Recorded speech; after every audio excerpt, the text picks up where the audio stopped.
하나님의 크신 은혜와 평강이 오늘도 살아가는 모든 삶의 자리마다 충만히 임하시기를 기원합니다. 기도하겠습니다. 하나님 아버지, 하나님의 거룩한 백성들이 한 주를 또한 마무리하는 날 말씀 앞에 다시 섭니다. 겸허하게 돌아보고 우리 자신을 살필 뿐만 아니라 다시금 하나님 앞에 겸손하게 서는 귀한 이 시간이 되게 하옵소서. 특별히 한 주를 돌아보며 새로운 한 주를 준비하는 귀한 날이 되게 하시고 또한 거룩한 주일을 준비하는 날이 되게 하옵소서. 말씀을 통해 깨달음을 주시고 오늘 내가 살아가야 될 이유를 다시 발견하는 귀한 이 시간이 되게 하옵소서. 예수님의 이름으로 기도하옵나이다. 아멘. 오늘 보실 하나님의 말씀은 레위기 11장 24절 말씀부터 47절 마지막 절 말씀까지를 같이 보겠습니다. 24절 말씀부터 읽겠습니다. 이런 것은 너희를 부정하게 하나니 누구든지 이것들의 주검을 만지면 저녁까지 부정할 것이며 그 주검을 옮기는 모든 자는 그 옷을 빨지니 저녁까지 부정하리라. 굽이 갈라진 모든 짐승 중에 쪽발이 아닌 것이나 새김질 아니하는 것의 주검은 다 내게 부정하니 만지는 자는 부정할 것이요 네 발로 다니는 모든 짐승 중 발바닥으로 다니는 것은 다 내게 부정하니 그 주검을 만지는 자는 저녁까지 부정할 것이며 그 주검을 옮기는 자는 그 옷을 빨지니 저녁까지 부정하리라. 그것들이 내게 부정하니라. 땅에 기는 길 짐승 중에 내게 부정한 것이 이러하니 곧 두더지와 쥐와 큰 도마뱀 무리 종류와 도마뱀 부지와 육지 악어와 도마뱀과 사막 도마뱀과 카멜레온이라. 모든 기는 것 중 이것들은 내게 부정하니 그 주검을 만지는 모든 자는 저녁까지 부정할 것이며 이런 것 중 어떤 것의 주검이 나무 그릇에든지 의복에든지 가죽에든지 자루에든지 무엇에 쓰는 그릇에든지 떨어지면 부정하여지리니 물에 담그라. 저녁까지 부정하다가 정할 것이며 그것 중 어떤 것이 어느 질그릇에 떨어지면 그 속에 있는 것이 다 부정하여지나니 너는 그 그릇을 깨뜨리라. 먹을 만한 축축한 식물이 거기 담겼으면 부정하여질 것이요 그 같은 그릇에 담긴 마실 것도 부정할 것이며 이런 것의 주검이 물건 위에 떨어지면 그것이 모두 부정하여지리니 화덕이든지 화로이든지 깨뜨려 버리라. 이것이 부정하여져서 너에게 부정한 것이 되리라. 생물이나 물이 고인 웅덩이는 부정하여지지 아니하되 그 주검에 닿는 것은 모두 부정하여질 것이요 이것들의 주검이 식물 종자에 떨어지면 그것이 정하거니와 만일 종자에 물이 묻었을 때에 그것이 위에 떨어지면 너희에게 부정하리라. 너희가 먹을 만한 짐승이 죽을 때에 그 주검을 만지는 자는 저녁까지 부정할 것이며 그것을 먹는 자는 그 옷을 빨 것이요 저녁까지 부정할 것이며 그 주검을 옮기는 자도 그의 옷을 빨 것이요 저녁까지 부정하리라. 땅에 기어다니는 모든 길 짐승은 가증한즉 먹지 못할지니 곧 땅에 기어다니는 모든 기는 것 중에 배로 밀어 다니는 것이나 네 발로 걷는 것이나 여러 발을 가진 것이라. 너희가 먹지 말지니 이것들은 가증함이니라. 너희는 기는 바 기어다니는 것 때문에 자기를 가증하게 되게 하지 말며 또한 그것 때문에 스스로 더럽혀 부정하게 되게 하지 말라. 나는 여호와 너희 하나님이라. 내가 거룩하니 너희도 몸을 구별하여 거룩하게 하고 땅에 기는 길 짐승으로 말미암아 스스로 더럽히지 말라. 나는 너희 하나님이 되려고 너희를 애굽 땅에서 인도하여 낸 여호와라. 내가 거룩하니 너희도 거룩할지어다. 이는 짐승과 새와 물에서 움직이는 모든 생물과 땅에 기는 모든 길 짐승에 대한 규례니 부정하고 정한 것과 먹을 생물과 먹지 못할 생물을 분별한 것이니라. 아멘. 오늘 함께 읽은 본문은 크게 5가지 단락으로 요약할 수가 있습니다. 부정한 짐승의 시체를 만졌을 경우에 부정해진다는 말씀, 땅에 기어다니는 짐승들의 시체를 만졌을 경우 부정해진다는 것, 정결한 짐승의 시체를 만졌을 경우 부정해진다는 것, 땅에 기어다니는 짐승은 먹을 수 없다는 것, 그리고 결론적 말씀으로 되어 있습니다. 이 3가지의 공통점은 동물의 시체를 만지면 만진 사람은 무조건 부정해진다는 것입니다. 다만 정해놓은 규칙에 따라서 동물을 도살할 때는 부정해지지 않습니다. 여기에 나온 것은 자연사하거나 다른 동물에게 피살됐을 때의 경우를 이야기하고 있습니다. 언제까지 부정해지냐 하면 시체를 만진 그날 저녁까지만 부정해집니다. 이 동물들 중에서 가장 주목해서 봐야 할 것은 29절과 30절에 나오는 두더지와 쥐와 도마뱀 종류와 악어와 카멜레온들입니다. 이것들의 공통점은 어두운 곳, 조그마한 땅굴에서 혹은 동굴에서 서식한다는 것입니다. 이들은 단독으로 서식하는 경우는 없고요. 모두 시커먼 떼를 지어 생활을 합니다. 이들이 부정한 이유는 땅속 동굴에서 생활하다 보니 신체의 모든 부분이 부정한 땅과 접촉이 되어 있기 때문입니다.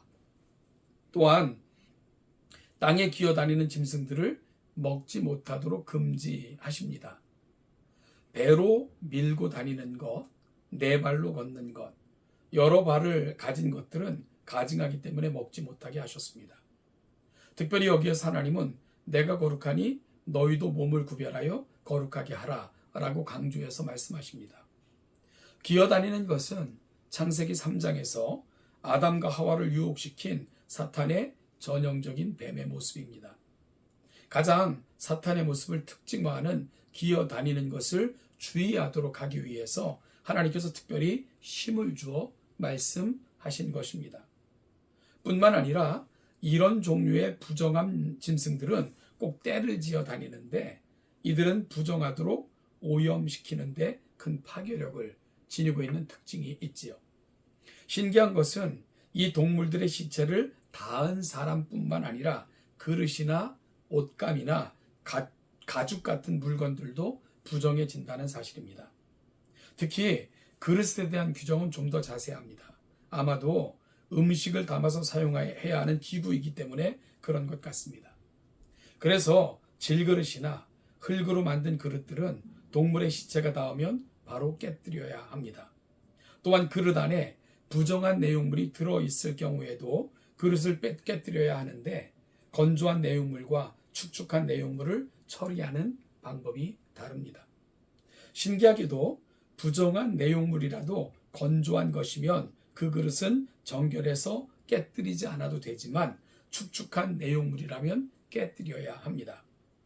아마도 습기가 있는 내용물은 그릇의 그 기운이나 성분이 쉽게 스며 들어가기 때문인 것 같습니다.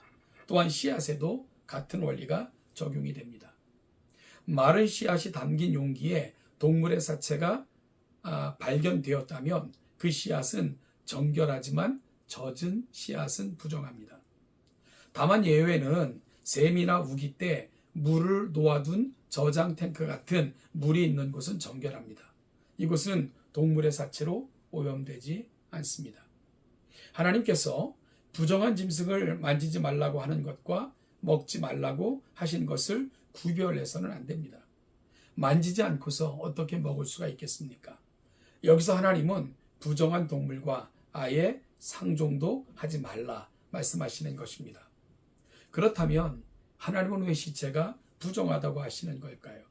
왜 만지지 말라고 하시는 걸까요? 그것은 지난 시간에 말씀드린 죄와 관련이 있습니다.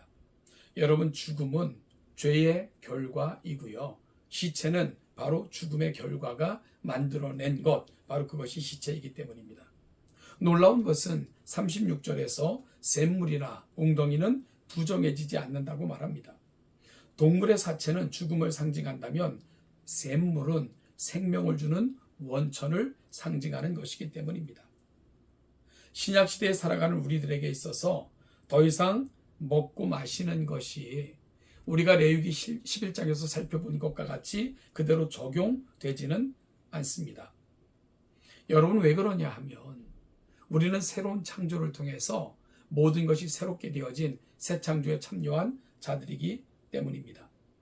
따라서 오늘 우리가 본문을 통해서 중요한 것은 어떤 사물의 문제라기보다는 바로 죄된 모습으로 살아가는 우리들의 문제라는 것을 분명히 알 수 있게 되고요. 그 죄의 결과로 인하여 죄의 오염 그리고 죄의 결과인 죽음으로 가는 인생들에게 어찌 보면 하나님께서는 위생적인 면, 영적인 면, 그리고 거룩이라는 그런 관점에서 이와 같은 것들을 하나님의 백성들에게 제시하고 요구하고 계신다는 것을 알게 됩니다. 따라서 여러분 이런 음식법이나 아니면 이런 정결법을 가지고 더 이상 신자와 불신자를 구분할 수는 없는 거죠. 대신 어떤 세계관, 어떤 인생관, 어떤 가치관, 어떤 삶의 방식과 태도를 갖고 살아가는가 하는 것들이 이제는 하나님의 자녀들과 불신자들을 구분하는 구분점이 되는 겁니다. 그러므로 어떤 의미에서는 아직도 정함과 부정함의 원리가 그대로 적용된다고 볼 수 있겠죠. 여러분, 왜냐하면 우리는 살아가면서 세상의 많은 것들을 접하고 세상의 많은 것들에 오염되며 세상의 많은 것들을 접촉하면서도 아무 문제의식을 갖지 않고 살고 있다면 우리는 부정한 것에 접촉한 것이고 부정한 채로 그대로 살아가는 어리석은 인생들이 될 것이기 때문입니다. 따라서 이러한 시대를 살아갈 때 성도들에게 요구되는 것이 뭘까요? 여러분, 하나님의 말씀으로 우리를 끊임없이 정결케 하는 작업들을 우리가 해내셔야 됩니다. 하나님께서는 부정케 된 사람들은 일정한 기간을 거쳐 정결케 되어지는 예를 제시하신 것처럼 우리가 세상을 살아가면서 세상의 방식, 세상의 것들로 채워진 우리가 부정하다 느껴진다면 하나님의 말씀으로 다시 점검하고 기도와 눈물로 씻어내고 다시 회개함으로 하나님께로 돌아가는 그런 거룩을 향한 연습들을 부지런히 해내셔야 됩니다. 이것이 바로 신약 시대를 살아가는 성도들을 향한 하나님의 요구이며 신약의 성도들은 빛을 사랑하여 빛에 거하며 빛을 드러내는 그런 삶을 살아야 하기 때문입니다. 오늘 하루도 하나님의 백성인 만큼 거룩을 사모하시고 세상의 부정한 것들을 씻어내어 하나님 앞에 날마다 거룩한 존재로 서기를 연습하며 갈망하는 모습으로 오늘 하루도 승리하며 살아내는 우리 동천의 모든 성도들 되시기를 주님의 이름으로 축복합니다.